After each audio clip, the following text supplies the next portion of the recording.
Good morning. I'm Alderman Michelle Smith of the 43rd Ward, and I'm here today with and on behalf of the following members of City Council. Alderman Joe Moreno, the 1st Ward. Alderman Brian Hopkins, the 2nd Ward. Alderman Pat Dow, the 3rd Ward. Alderman Susan Slodowski Garza, the 10th Ward. Alderman Ray Lopez, the 15th Ward. Alderman Tony Folks of the 16th Ward. Alderman Marty Quinn of the 13th Ward. Alderman Ricardo Munoz of the 22nd Ward. Alderman Michael Scott of the 24th Ward. Alderman Scott Wagasback of the 32nd Ward. Alderman Carlos Ramirez Rosa of the 35th Ward. Alderman Nicholas Sposato of the 38th Ward. Alderman Napolitano of the 41st Ward. Alderman Tom Tunney of the 44th Ward. Alderman John Arena of the 45th Ward, Alderman James Kappelman of the 46th Ward, Alderman Amaya Puar of the 47th Ward, Alderman Joe Moore, Alderman Millie Santiago of the 31st Ward, Alderman Joe Moore, the 49th Ward. Have I missed anybody? No, right now, anybody? And Alderman Deb Mell, the 33rd Ward, and Alderman Villegas of the 36th Ward. I apologize for the list. We are here today in support, strongly in support, of placing City Council under the oversight of the Office of the Inspector General.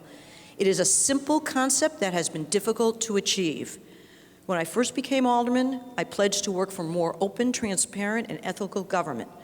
Little did we realize that 5 years later, our city would be caught in a searing national spotlight as we struggled to prove to others and to ourselves that in Chicago, no one is above the law. I could not envision that the efforts to bring true oversight to City Council would languish for years in committee, deferred to unspecified future dates, or undermined by parliamentary maneuvers. Now, 27 aldermen are calling for a public vote on merging the offices of the Legislative Inspector General with the Inspector General. It's practical. It will save taxpayers hundreds of thousands of dollars a year. It's effective, it's with a proven body, and it brings accountability to root out unethical conduct to the most local level of government, the Alderman's office. Council must take this opportunity to lead. Otherwise, we will succumb to charges that we are more interested in self-protection than honest oversight. It's time to stand for good government, where all city employees are held to the same standard of ethics, whether we work in a police station, a firehouse, on a truck, in an office, or in City Council. Thank you, and now some of my colleagues have additional comments. Alderman Puar, want to kick off? Thank you, Alderman Smith. So I'll be very quick. My name is Amaya Puar, Alderman, 47th Ward.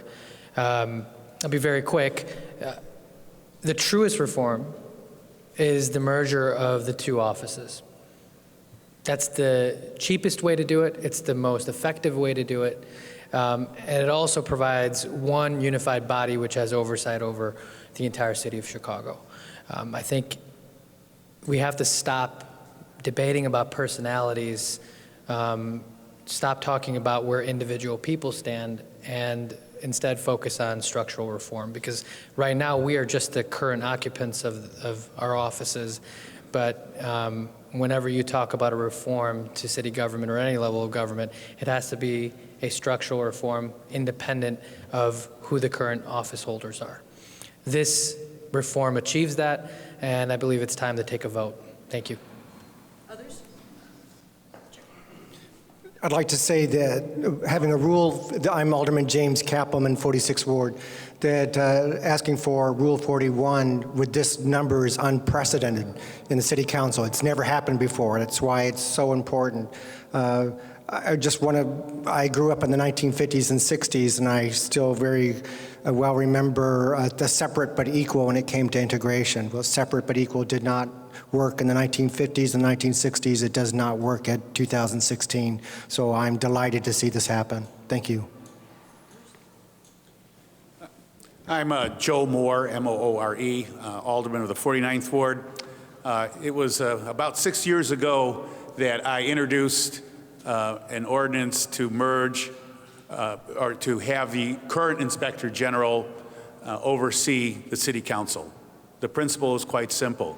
No one in city government should be subjected to a different set of rules. No one in city government should be above the law, especially aldermen, especially those who are elected by the people to represent them, who carry that sacred trust.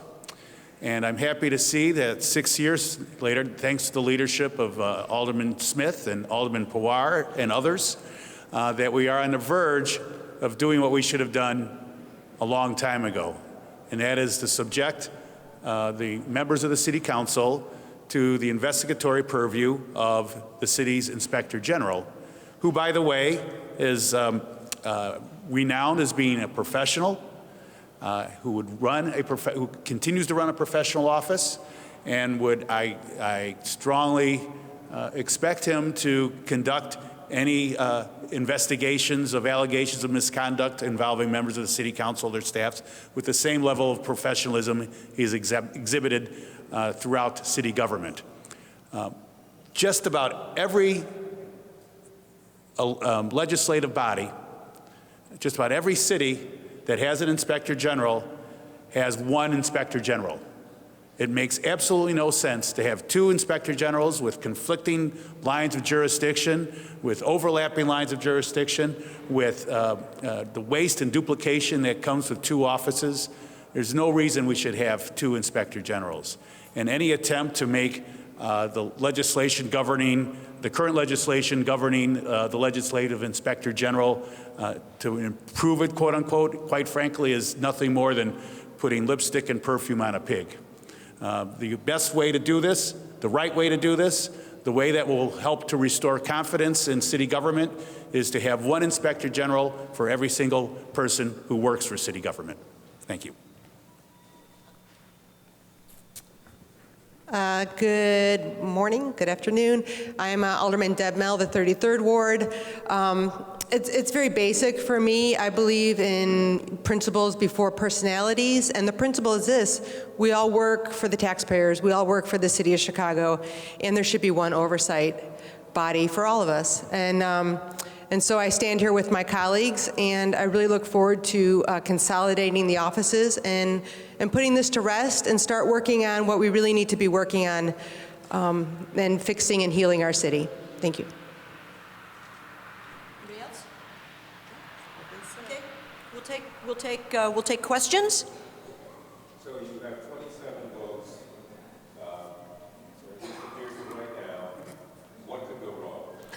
What could possibly go wrong? What could possibly go wrong? Be optimistic this year, right? We are focused on showing our support for the merger of the office, and we'll be working over the next few days to do everything possible and make sure that that happens.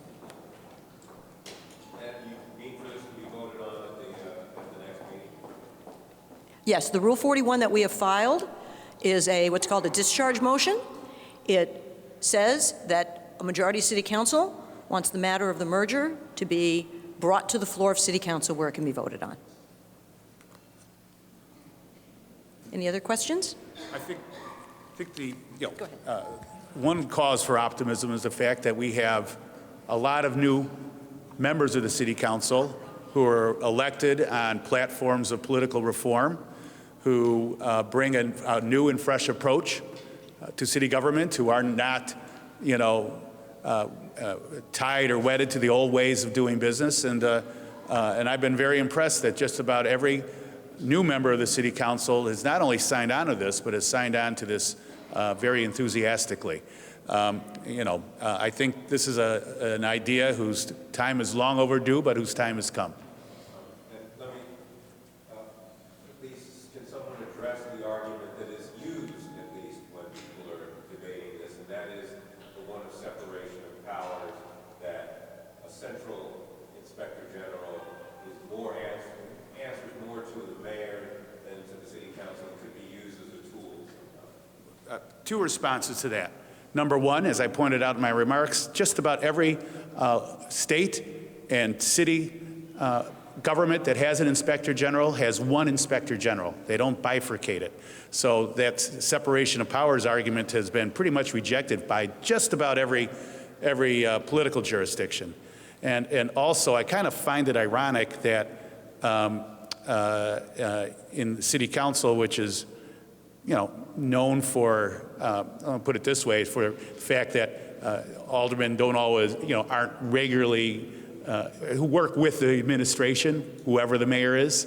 Some of those aldermen who have expressed the greatest concern about the separation of powers arguments, there have been the aldermen who have had a history of, of a working partnership, shall we say, with the mayor. So I think this separation of powers argument is kind of just an argument used as a matter of convenience more than one of genuine concern about the structure of government. And I just want to add to that very quickly that if you look at the reports that the Office of the Inspector General has put out, they are truly independent. They are an agency that's truly vested in investigating local government and finding inefficiencies, finding inaccuracies, and oftentimes what the Office of the Inspector General has put out goes against some claims that the mayor's office has made about local government. And so I think that proves the independence, that proves the track record, the experience that this agency has. And so we want to bring that track record, we want to bring that experience to city council oversight. Any other questions?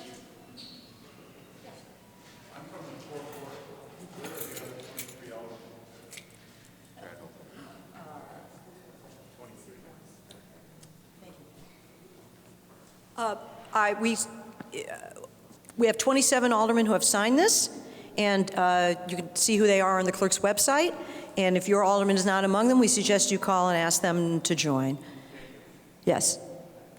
Any other questions? Alderman Burns, incidentally, is a co-sponsor of the merger ordinance.